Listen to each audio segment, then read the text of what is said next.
নিয়োগ বাণিজ্য ও আর্থিক দুর্নীতির অভিযোগকারীদের বিরুদ্ধে ওপেন চ্যালেঞ্জ করে আহ্বান জানিয়েছেন বৈষম্য বিরোধী ছাত্র আন্দোলনের অন্যতম সমন্বয়ক হাসনাত আব্দুল্লাহ। ১৯ ডিসেম্বর রাতে নিজের সামাজিক যোগাযোগ মাধ্যমে করা এক পোস্টে এমনটি জানিয়েছেন হাসনাত।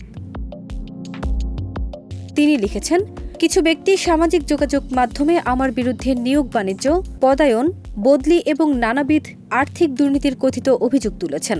কিন্তু দুঃখজনক বিষয় হলো, এইসব দাবির পক্ষে একটা প্রমাণও তারা উপস্থাপন করতে পারেননি।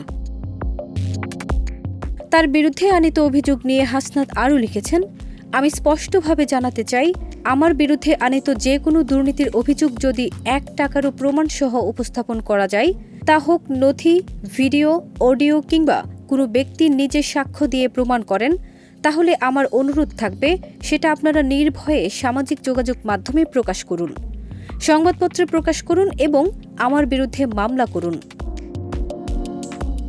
অভিযোগ প্রমাণিত হলে দায় স্বীকার করতে প্রস্তুত জানিয়ে হাসনাত লিখেছেন, ওপেন চ্যালেঞ্জ ঘোষণা করছি, প্রমাণের ভিত্তিতে কোনো অভিযোগ প্রমাণিত হলে সেটা যদি ১ টাকার দুর্নীতিও হয়, আমি সর্বোচ্চ দায় স্বীকার করতে প্রস্তুত।